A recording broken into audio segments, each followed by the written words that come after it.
kita kembali lagi di podcast setelah di segmen 4 tadi terputus di bagian transdisciplinary. Jadi gimana transdisciplinary itu di IB? Di IB ya. Jadi transdisciplinary ini sistem yang ke SD-nya atau IBPYP tadi, Primary Years Program. Itu tuh jadi ada 6 tema sebenarnya. Ada who we are namanya. Jadi siapa kita gitu. Jadi ini ngomongin identity, cultural identity, personal identity, family dan sebagainya. Terus ada where we are in place and time. Ini soal konteks sejarah. Terus ada how we express ourselves. Terus ada how the world works. Bagaimana dunia bekerja. Terus how we organize ourselves. Terus ada sharing the planet. Jadi ada 6 tema itu yang mengikat seluruh mata pelajaran yang diajarkan. Baik itu sains, matematik. Pokoknya larinya ke situ aja pasti. Jadi ada tema yang terus diangkat per 1 bulan kira-kira, per 1 bulan setengah biasanya. Jadi itu filosofikal banget ya. Ya, jadi 1 semesternya itu biasanya kita ada 3 yang harus dicakup. Jadi dalam 1 tahun ada 6 tadi kan.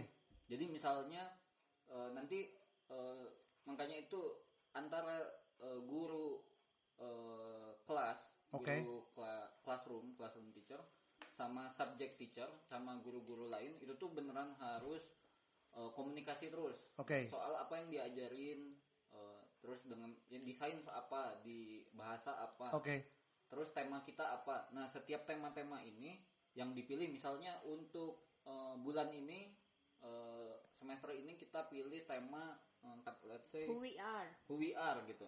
Berarti who we are-nya ini sebelum kita ngomongin who we are itu apa, who we are ini mereka harus juga mengintegrasikan antara transdisciplinary nya itu dengan tema GDP. GDP General Development. GDP-nya UN. Jadi harus kan ada 13 GDP. Bukan. General Global Development Program. Kok GDP? Benar, sorry. Goals-nya. Pokoknya ada beberapa, sebenarnya UN itu menetapkan ada SDG, Sustainability Development Goals. GDP Sorry. Gross Domestic Product. SDG, Sustainable Development Goals. Kan ada 13 ya? Ya. Ada 13 ya. Sekitar itu ya. Nah, jadi mereka pun harus men-tackle itu. Jadi dari pertama memilih transdisciplinary itemnya apa, terus tacklean SDG-nya apa gitu. Misalnya mau sustainability ecosystem gitu. Ya. Atau ketika posisi kita sebagai manusia dalam ekosistem gitu. Begitu. Misalnya ketika tadi misalnya who we are, SDG-nya yang kita tackle adalah misalnya let's say soal good health and well-being misalnya. Jadi seperti itu kan misalnya, dan terus ketika kita ngomongin who we are dan good health and well-being apa nih yang ini? Terus subjek apa nih yang paling kuat di sini? Misalnya kayak gitu. Subjek apa nih yang paling kuat? Subjek paling kuatnya PI. Semuanya ngikutin yang PI. PI bakal apa nih?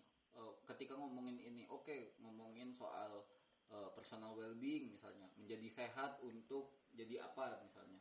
Terus bahasa Indonesianya men-tackle apa nih? Bahasa Indonesia mereka sebenarnya lebih butuh skill. Gak ada nih tema yang cocok. Skillnya apa misalnya? Skillnya membuat prosa misalnya. Prosanya tentang kesehatan, personal well-being gitu. Ya. Seperti itu. Matematika misalnya agak kepisah nih. Matematika agak kepisah, tapi harus agak nyambung lah.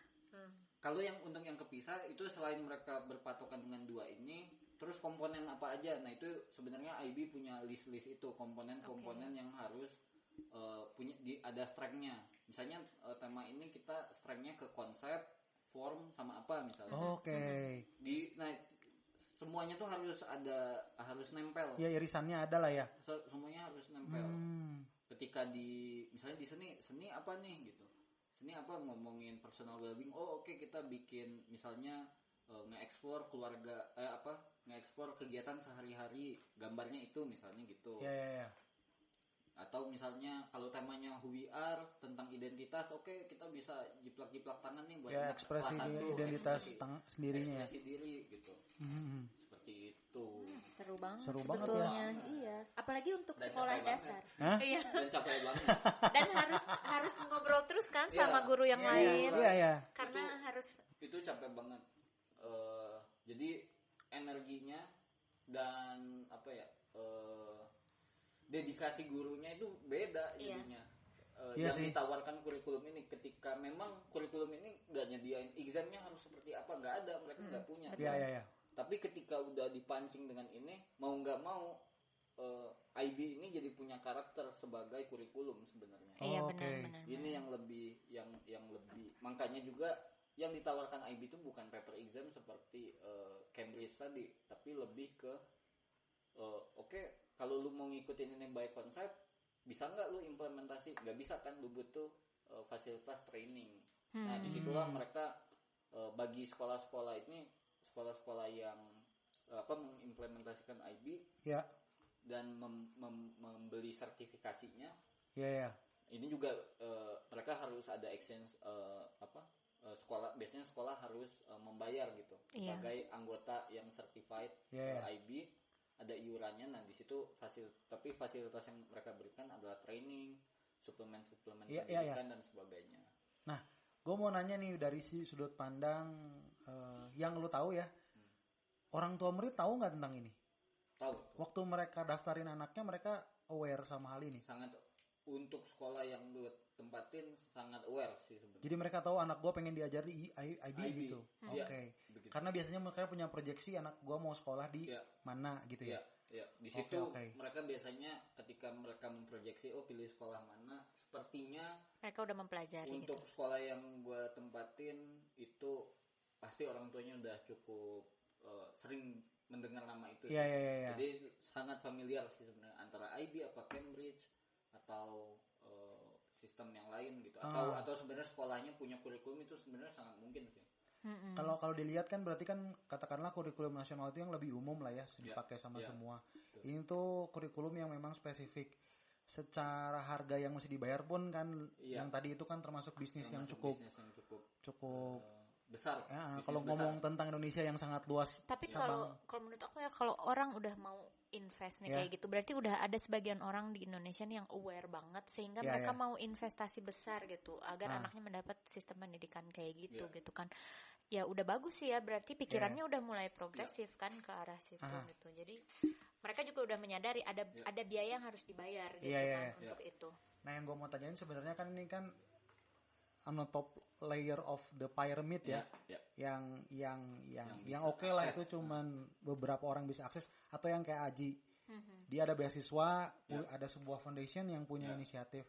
Tapi ngomong Indonesia yang cukup luas gitu, akhirnya kan ini juga nggak aksesibel gitu. Ini kan problematik ya jadinya. Jadi nggak merata lagi. Jadi ada gap lagi. Ya, jadi nggak sustainable. SDG-nya jadi nggak dapet sih sebenarnya. ID SDG dalam UN kan, UN bicara tentang global dan semua. No poverty dan waktu dia terapin bisa, ternyata IB yang bisa grab itu saat Kurnas katakanlah nggak coba, karena walaupun sudah mulai menyentuh ke sana, jadi bolak-balik gitu. Jadi ternyata ini juga nggak.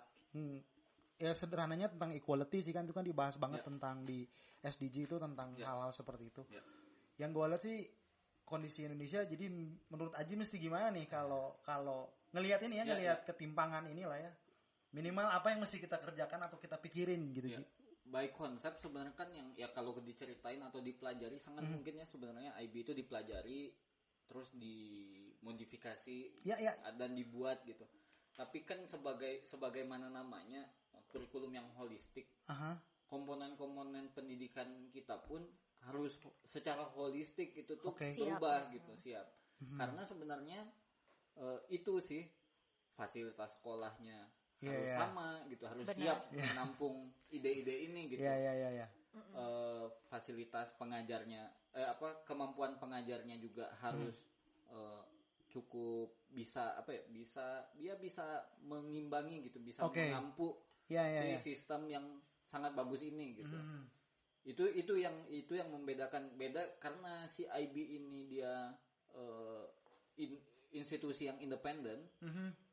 Dan sekolah yang mengadopsinya itu enggak semuanya, jadi mereka bisa kontrol, bisa kontrol. Benar. Itu yang sebenarnya agak sulit sih untuk akhirnya kenapa enggak seluruh Indonesia aja, ini kan bagus langsung aplikasiin semua. Enggak bisa diimplementasikan. Bisa. Harus ada harus ada mungkin perlahan-lahan ya. Gue kira lebih mungkin kalau perlahan-lahan ya, sebenarnya kayak misalnya kurikulum 2013 itu udah perlahan-lahan kan. Gak semua sekolah sebenarnya implementasi Kurnas 2013. Walaupun kurikulum nasional 2013 juga dari sisi pengajarnya juga yang gue lihat juga masih kesulitan sebenarnya. Karena kalibrasinya antara kurikulum nasional dan kurikulum 2013 itu tuh cukup beda sebenarnya. Cukup beda on paper. On papernya beda. Sedangkan kadang pengajarnya juga ngajar dua-duanya, masih kecampur gitu. Terus ujung-ujungnya juga sama, misalnya mau Kurnas dia mengimplementasikan kurikulum 2013, mau dia mengimplementasikan kurikulum nasional yang standar, ujung-ujungnya UN gitu misalnya. Jadinya seperti itu. Sama apalagi ya masalah standarisasinya juga, Kurnas itu terlalu coba banyak implementasi semuanya gitu. Mau niru IB tapi misalnya pakai sistem Cambridge gitu, exam gitu. Udah nggak bisa itu sebenarnya. Ini tuh ketika IB misalnya IB sama Cambridge itu beda total. Beda banget. Nah, bahkan secara PET, education PET, beberapa sekolah itu memilih untuk SMP-nya tidak IB. Kenapa? Karena kalau mereka terus IB, yang pure blood IB, knowledge-nya pasti minim. Kemampuan knowledge matematika atau knowledge theoretical by standarnya mereka jadi pasti di bawah gitu ya. Pasti di bawah. Ini tuh menarik banget sebenarnya, kayak sistem pendidikan. Pasti di-mix sama Cambridge. SMP-nya Cambridge pasti. Oke, untuk memenuhi standar tadi ya. Jadi biasanya SD-nya gitu kan, SD masih bebas ya. Nggak ada UN sebenarnya. Kan. Apalagi di SMA UN. SMA kan mau menuju ke perguruan tinggi harus terstandar. Nanti biasanya itu, nah ini sama hitungan tahunnya juga beda sih. Hitungan tahunnya beda. Bukan 633 gitu. Bukan, mereka 544. Pendidikan SD-nya 5. Iya, 543. 543. SMP-nya 4 tahun berarti. SMP-nya 3. SMA-nya biasanya 4. Makanya IB itu dia pakai namanya diploma. Bahkan ada tahun ke-13 mereka memungkinkan untuk sebenarnya sampai diperpanjang sampai 1 tahun lagi. Karena ketika IBDP itu diploma itu nanti agak sulit IBDP itu. Karena kesulitannya itu levelnya adalah first year university. KTPB-nya. Jadi ketika bahkan beberapa university di Eropa terutama itu menerima kalau mereka bisa skip first year. Misalnya mereka lulus IB-nya itu ketika di diplomanya itu ada matematikanya, ada fisikanya, ada literaturnya. Nanti waktu misalnya mereka kuliah itu bisa kreditnya itu bisa setara, dikonversi gitu. Bisa, sangat mungkin. Jadi nggak bisa ngambil lagi gitu ya? Jadi kayak nggak perlu ngambil aljabar misalnya, karena lu udah dapat math gitu IB ya? gitu. Bisa seperti itu, makanya bisa sampai tahun ke-13 sebenarnya. Ini ada yang nggak tahu sih, jadi kepikiran gitu ya tadi masalah IB, masalah pendidikan yang holistik. Padahal kan sebetulnya yang pernah aku baca nih, pendidikan holistik itu dibuatnya tuh sebetulnya for cheap education. Jadi dia memang belajar from nature gitu kan. Makanya dia menggunakan tadi konsep-konsep berpikir filosofis, menggunakan segala yang ada di alam gitu. Kalau nggak salah Montessori juga gitu, ada Waldorf. Nah ini juga mungkin IB ini semuanya tuh kayak gitu. This is for cheap education sebetulnya. di mana di Eropa tuh gratis gitu pendidikan tapi bagus gitu. Nah setelah dibawa ke Indonesia ini tuh menjadi sesuatu yang sangat mahal. Padahal harusnya kalau kita bisa ngerti konsepnya aja, benar. Itu tuh kita bisa bikin model pendidikan yang sebenarnya tuh jauh lebih murah gitu daripada itu dengan konsep yang sama kan gitu. Jadi kayak karena kita sistemnya import nih sekarang dari luar itu tuh jadi mahal gitu. Padahal kalau kita bisa berpikir kayak gitu aja, bukan sesuatu yang nggak mungkin kan. Kita bisa learn from nature gitu kayak karena mereka. Itu kan sangat sangat basic manusia ya. Human centris. Alam tak kembang jadi guru. Nah, kalau kata orang Minang jadinya tuh paradoks kan itu gimana belajar gitu pada alam. Berarti itu kan sebenarnya kalau dilihat nih ya. Jadi nyambung sih sama gue mau nanya tentang hal tentang itu. Ini sekian lama Indonesia bertumbuh dan sebelum itu adalah Nusantara, baru ada Indonesia nih ya, kita lihat sepanjang perjalanan ini. Nggak mungkin kan nggak ada orang yang nggak ada gitu, kayak contohnya ada loh Bapak pendidikan kita loh. Apakah pernah ada orang yang memangnya attempt gitu untuk membuat sebuah pendidikan, sistem pendidikan Indonesia yang cocok dengan kondisi Indonesia saat itu, saat ini? Kalau dilihat dari berbagai macam tradisi gitu ya, kalau yang tadi gue bilang orang Padang itu melihat, dia punya peribahasa yang melihat bahwa alam itu bisa jadi guru. Nah ini kan apa bedanya sama IB gitu? Nggak, pasti abis itu pemikir-pemikir berikutnya ada. Nah yang tadi menurut Ipit tadi ada Bapak Pendidikan Indonesia. Bapak Pendidikan. Apa yang dia kerjain sih sebenarnya? Apa dia salah seorang yang udah pernah mencoba gitu untuk ke arah sana? Setahu lu aja. Ya tentunya udah pernah coba ya di sekolahnya Ki Hajar Dewantara sendiri kan dia sudah bikin taman sekolah siswa. Taman siswa ya. Taman siswa dari namanya juga sangat taman siswa. Taman siswa bukan sekolah. Ya, benar. Dia mencoba nah ini ada kesamaan antara mungkin Ki Hajar Dewantara yang lebih dulu dengan ide-idenya pedagogi of the oppressed-nya gitu ya. Itu ada itu berkembang juga di Amerika Selatan. Nah, khusus di Indonesia sendiri tawaran-tawarannya pendidikan dari Eropa. Kan waktu zaman kolonial. Walanda. Zaman Walanda ini mereka tentunya lebih merasa pendidikan mereka yang lebih oke kan. Lebih superior. Padahal pendidikan yang mereka tawarkan itu adalah pendidikan yang akan disebut nantinya itu adalah pendidikan sistem bank, di mana si Eropa ini memperkenalkan ada guru yang lebih jago, kita kulit putih kolonial lebih jago daripada you pada di sini orang udik ya. Orang udik ya, sini gua ajarin gitu yang supaya civilized, supaya lebih civilized gitu. Ini tuh di bukunya Pram tuh kan sangat terlihat kan ketika dia punya konsep ini sistem pendidikan untuk semua tanda kutip gitu.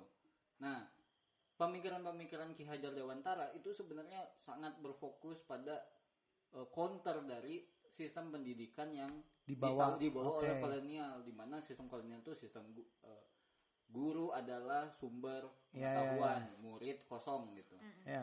Nah, sistem yang ditawarkan si Ki Hajar Dewantara itu lebih menawarkan pada student inquiry based. Justru semuanya tuh bersumber dari siswa itu nggak kosong gitu. Siswa itu nggak kosong. Siswa itu punya kemampuan untuk memantik sebuah pembelajaran gitu. Dan alam tuh jadi tempatnya, jadi sumbernya gitu. Dari permasalahan sekitar dan sebagainya pembelajaran. Nah itu tuh sebenarnya sudah ditawarkan oleh pemikiran-pemikirannya Ki Hajar. Oke, tahan dulu. Ini tahan ya dia tentang Ki Hajar ya. Kita udah di ujung segmen 4, kita nyambung lagi ke segmen 5 ya, ngobrolin tentang Ki Hajar dan Indonesia ke depan mau gimana. Oke, yuk. Oke, kembali lagi ke podcast setelah kita ngobrol-ngobrol tentang pendidikan dan macam-macam jenis pendidikan sampai keliling-keliling. Terus kita ngobrol terakhir kita tadi di segmen 4 itu sebelum kita pindah ke segmen 5 itu ngomongin tentang apakah pernah sih di Indonesia ada usaha ke arah sana gitu untuk apa yang sudah dikerjakan oleh IB atau Cambridge menemukan kurikulum sendiri lah untuk ini. Tadi pernah dibahas ada pemikiran-pemikiran seorang Ki Hajar Dewantara dengan taman siswanya yang mencoba mengcounter sistem pendidikan yang dibawa sama Belanda ke sini yang satu arah gitu. Sistem pendidikan yang sebenarnya masih diaplikasikan sama orang Indonesia kan. Bahwa guru adalah maha di depan, guru nggak boleh bilang nggak tahu. Guru bilang kamu udah aja jangan banyak tanya, end of discussion. Akhirnya anak-anak jadi kayak orang Indonesia sekarang takut bertanya, nggak berani berekspresi. Jadi apa ya? Jadi bumerang balik buat gurunya. Nanti ketika misalnya dia nggak bisa jawab atau ada anak yang super kritis atau gimana, nanti anak tuh bisa ngomong gitu kayak, kok ibu nggak tahu? Gitu. Karena di dalam stigma kita bahwa guru tuh harus tahu semua gitu. Efeknya kan seperti jadi itu. Jadi nggak bisa menerima juga. Gitu. Iya. Si gurunya nggak siap. Dituntut balik pencemaran nama baik. Waduh. Maju sedikit Ji. Nah, biar masuk ke kamera. Nah, lihat kamera dulu tuh Ji. Kameranya di sana Ji. Oke Ji, kita ngomongin Ki Hajar Dewantara. Mungkin kita semua nggak terlalu banyak tahu ya, karena memang sejujurnya kita sering dengar beliau. Cuman ternyata pemikirannya dengan taman siswa, dengan pemilihan kata namanya taman siswa. Itu kan udah friendly banget ya.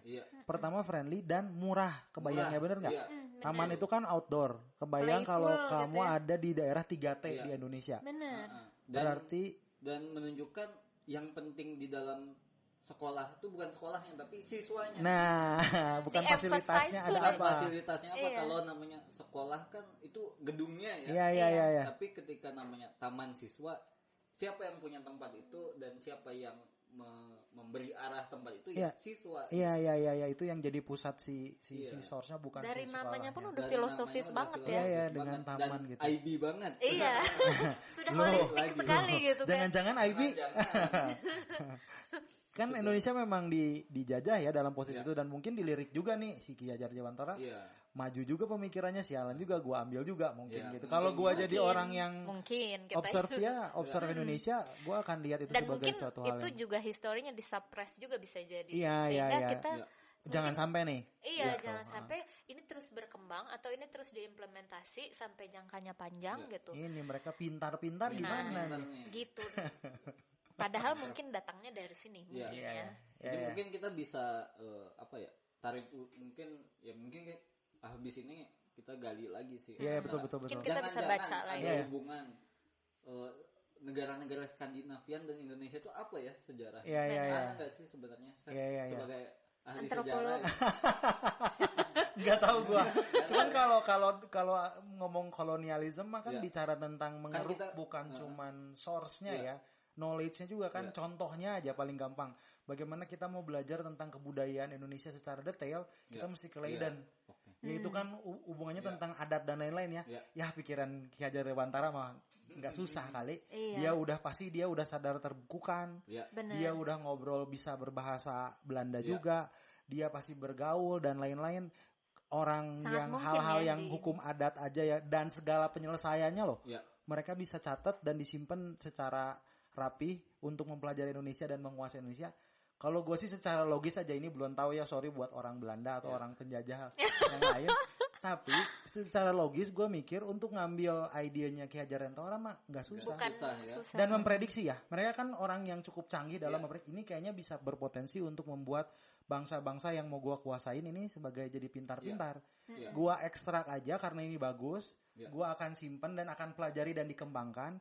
Yang ini gue supres supaya lu percaya sama sistem pendidikan. Dan nantinya membeli dari kita. Dan nanti membeli dari kita sekitar berapa 70 tahun setelah kemerdekaan mereka. Dan menganggap itu dari kita gitu ya. Iya. Wow. Iya. Mungkin juga. Itu kan sangat kalau menurut gue secara logis mungkin walaupun masih perkiraan ya. Tapi memang perlu tadi penggalian lebih dalam dan segala rupa. Ini mungkin bisa jadi awakening juga ya buat kita, biar kita tuh juga baca lagi. Kita tuh cari tahu lagi. Apa sih yang terjadi misalnya dengan Ki Hajar Dewantara, gimana sih pemikiran dia sebenarnya tentang pendidikan, kenapa bisa hilang gitu sampai sekarang. Kayak tiba-tiba pet aja Tutwuri Handayani aja yang kita tahu. Benar nggak? Ini jadi ini juga sih, gue akhirnya juga mencoba untuk melihat ya sesama daerah penjajah yang dijajah lah ya. Ki Hajar Dewantara itu kan ya menawarkan satu sistem, menawarkan satu idea sebuah pendidikan. Terus termasuk Ki Hajar Dewantara itu termasuk yang berhasil nih masuk sampai ke tataran pemerintahan. Oke. Benar kan? Dia bisa sampai ya dekat dengan kuncian-kuncian founding father lah ya. Oke. Nah, sehingga tapi sayangnya Ki Hajar Dewantara itu makin jalannya waktu dan ombang-ambing politik, akhirnya dia terkompres. Ya. Akhirnya terkompres, Ki Hajar Dewantara terkompres hanya sebagai Ki Hajar Dewantara Bapak Pendidikan Tuturi Handayani sudah sampai situ. Oke. Visi-visinya agak-agak filosofinya agak-agak ya cuman tinggal sisa-sisa lah, sisa-sisa. Idea core-nya itu bisa dibilang nggak dapat. Kalau kita ngomongin benar nih, kalau misalnya Ki Hajar Dewantara sebenarnya udah punya ide yang sebagus itu. Tapi ternyata ada kejadian yang berbeda nih di belahan dunia lain nih. Yang teropresi juga adalah misal di Amerika Selatan. Yang cukup tertulis di buku Pedagogy of the Oppressed. Nah, Pedagogy of the Oppressed idenya mirip sama Ki Hajar Dewantara yang membicarakan sistem pendidikan yang di bawah kolonial itu tidak buat semua. Dan dia menawarkan satu sistem pendidikan yang lebih menyeluruh juga. Benar. Bedanya si penulis Pedagogy of the Oppressed ini bukunya itu tidak diserap sama pemerintah secara langsung. Tapi diserap oleh orang-orang teater. Di sana. Sehingga nilai-nilai sosiologi ke arah sosiologi yang lebih organik. Beda dengan Ki Hajar.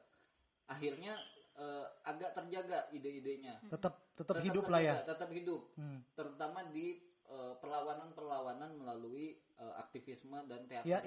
Benar. Nah, itu jadi ada jangan-jangan kalau kita punya ide bagus jangan dikasih pemerintah ini. Iya, harusnya dikasih ke seniman. Benar. Iya, karena kayak lu tadi bilang ternyata seni rupa yang paling bisa mengimplementasikan IB kan ya. Iya. Karena terus, kemampuan untuk fluid itu ya. Iya. Dan terus mungkin ya kalau mungkin ini logiknya aja ya tadi main logik. Mungkin kalau misalnya diberikan ke seniman seperti si Pedagogy of the Oppressed itu, si seniman ini bisa keeping that without very obvious gitu loh, nggak terlalu obvious. Itu tuh ide yang bisa progresif. Seni cuman lukis-lukis Atau doang. misalnya jadi implisit gitu, mungkin bisa di keeping jadi sesuatu yang implisit yang nantinya bisa dibuka lagi kembali gitu setelah berapa tahun kemudian, misal kondisinya udah oke, dia bisa dibuka lagi bahwa value-nya masih bisa diekstrak seperti ini, bisa diekstrak, bisa disampaikan kembali gitu. Tapi misalnya di era-era yang rawan dia tuh implisit, nggak terlalu obvious, sehingga nggak kena supres. Sementara kalau di kita kan dari dulu nih ide-ide yang bagus itu dituliskan dalam bentuk buku yang mudah sekali dibaca, nilainya tuh mudah banget diambil gitu. Jadi orang takut kan, si para penjajah ini tuh takut, makanya orang-orang itu dibuang, buku-bukunya dibakar apa gitu kan. Nah jadi mungkin memang kalau misalnya memang punya ide bagus, kita bisa sampaikan pada seniman, dibuatlah antropolog juga bisa ya. Dibuat menjadi sesuatu yang lebih antropolog juga problematik. Bener. Nggak segitunya kok. Historinya tuh emang ya lu nggak tahu aja yang ngambilin ke Leiden itu siapa. Pak Ustadz lebih jago kayaknya. Nah Pak Ustadz seniman antropolog janganlah pikir-pikir dulu kalau kata gue. Walaupun gue senang belajar antropologi, setelah belajar ini cukup weapon yang cukup bahaya banget sih ini. Tapi bagus loh, itu bisa jadi pilihan alternatif loh. Kita untuk preservasi. Iya, preservasi ide gitu. Preservasi ide. Lu disembunyiin di pergerakan-pergerakan seni aja. Atau ya jangan cuma satu, emang channelingnya sih. Iya. Pergerakan kalau misalnya seandainya ada beberapa kelompok atau institusi yang bisa mengembangkan entah itu menjadi perpanjangan tangan ide Ki Hajar Dewantara atau akhirnya punya ide yang lebih sesuai, sepertinya tuh channelingnya nggak bisa satu gitu. Iya benar, harus dijaga bersama. Apalagi ya zaman sekarang ya banyak hal-hal yang tidak terprediksi. Sekolah online lah, tiba-tiba ada bisnis yang kok ini ada gitu nggak kepikiran gitu. Nah kalau gue lihat sih memang akhirnya kalau kita selalu bilang ini pemerintah mau ngapain ya? Mau apa sih? Ya mereka memang punya problematika sendiri lah ya. Dengan feodalisme di dalamnya, dengan berbagai hal lah ya, kesusahan mereka untuk menggeser badannya karena udah gede banget institusinya.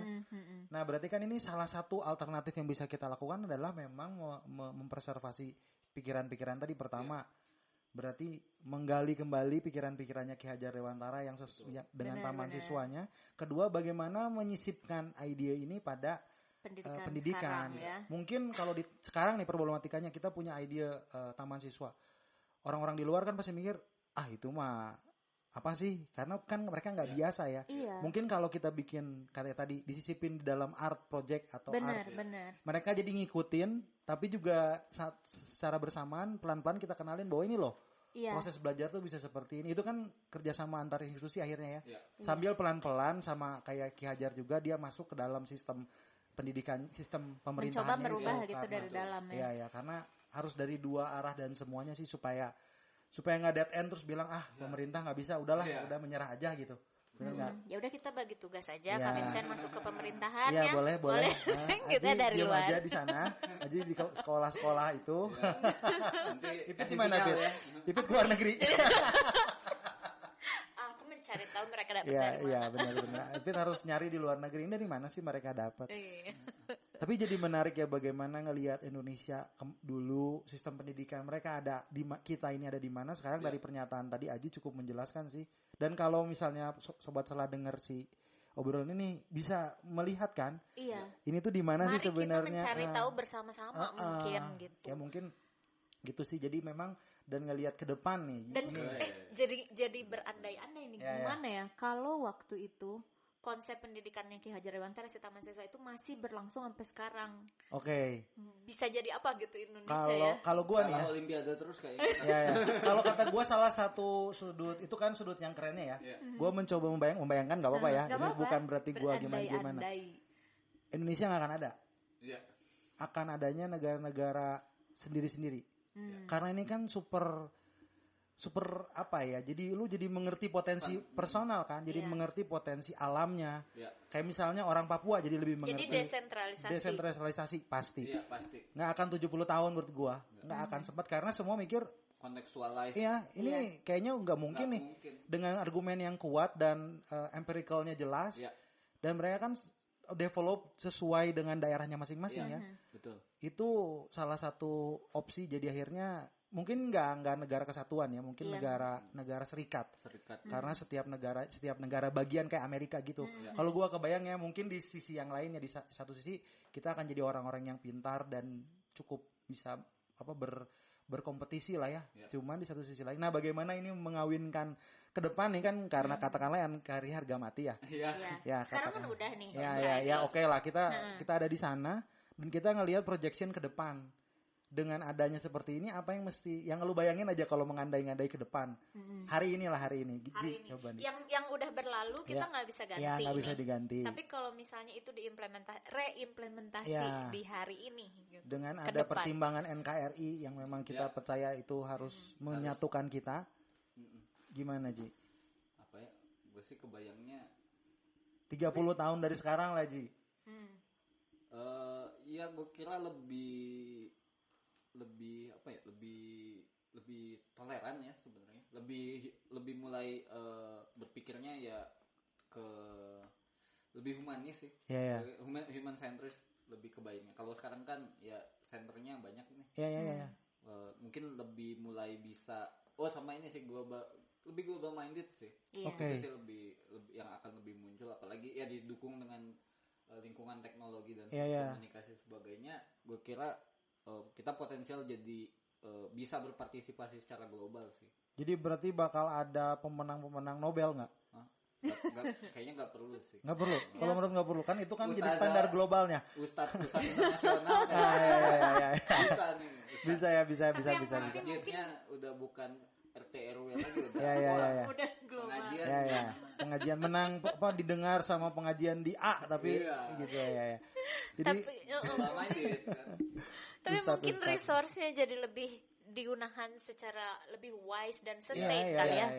Resource yang kita punya di Indonesia yang gede banget ini gitu. Sama angka kelahiran mengecil kayaknya. Iya benar. Populasinya jadi mengecil. Iya. Berbanding lurus itu jadi berbanding terbalik. Ini naik ini turun.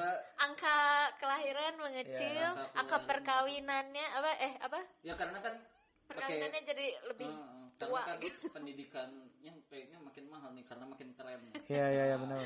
Udah satu aja lah gitu. Ya, tapi pemerataan pendidikan bisa tercapai nggak kira-kira? Ya kan anaknya jadi makin dikit nih. Makin mungkin ya. Jadi makin mungkin. Benar. Mungkin panjang nih jadi. Oke. Taliannya. Ya pasti ini berhubungan sih semua, tapi melihat kita bagaimana edukasi sangat penting. Khususnya di Indonesia sih, kalau mau dilihat sih sebenarnya dengan problematika kita ya unik kan kita mah ya. Kita punya segala permasalahannya dan bertahun-tahun punya sejarah yang menarik juga. Dan punya pemikir-pemikir yang udah keren, dan kita ngelihat Indonesia di masa depan dengan punya tantangan lah dengan terbukanya globalisme dan lain-lain yang kita nggak bisa tahan gitu karena kan kita juga pemain salah satunya di globalisasi gitu ya. Iya dong. Jadi kalau menurut gue sih pendidikan kita memang dilirik banget loh, dilirik banget dengan potensi dan lain-lainnya. Sebagai apa nih konsumen? Sebagai yang bisa dieksploitasi. Ya, jadi ini nih permasalahannya sebenarnya jadinya sebagai apa itu pertanyaan penting sih. Ini kan sebenarnya menentukan kita harus ngapain. Benar. Ya. Karena mau jumlahnya 500 juta orang gitu di Indonesia, kalau kualitas pendidikannya nggak bagus, lu nggak akan jauh dari konsumen, lu nggak akan jauh dari orang-orang, lu sama aja kayak waktu Belanda bilang-bilang lu harus di civilize gitu sama pendidikan mereka, lu jadi orang-orang yang nurut sama mereka kayak itu kan kalau dalam ekonomi sangat pengen banget punya 500 juta orang yang manut-manut dikasih iPhone, beli. Dikasih ini, beli gitu daripada sebuah negara yang create innovation dan standing point-nya clear gitu. Iya. Gitu sih menurut gua. Gimana Ji? Ini kayaknya kita udah di ujung pembicaraan kita di podcast setelah hari ini. Coba Ji closing statement dulu Ji. Mungkin jadi wejangan buat kita semua sebagai seorang guru. Langsung aduh. Si Agi ya. Iya. Duh, jangan kasih wejangan dong. Kesannya udah gimana banget. Tapi memang memberi wejangan adalah beban. Oke, jangan ngasih wejangan, kasih apalah. Kasih tebak-tebakan juga boleh. Pendidikan tanggung jawab kita semua. Lawan.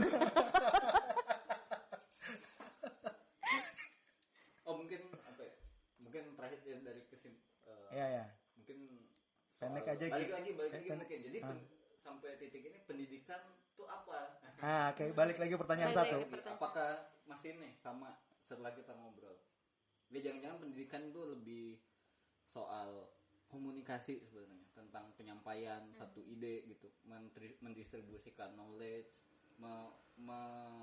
menginterpretasikan ulang gitu, terus menceritakan ulang. Jangan-jangan pendidikan tuh itu gitu. Oke, Ji. Dibicarakan lama gitu. Jadi kembali lagi ke pertanyaan kita sebagai orang Indonesia tentang pendidikan itu apa sih? Kita harus menentukan ya definisi itu. Benar. Dan ada tugas baru nih. Kita harus mempelajari kembali sejarah. Oke. Terima kasih Aji udah hadir di sini. Terima kasih banyak ya sudah banyak informasi ini. Semoga lancar semuanya dengan sekolahnya. Oke, saya pamit dulu podcast selanjutnya. Saya Vincent. Saya Ipit. Sampai jumpa.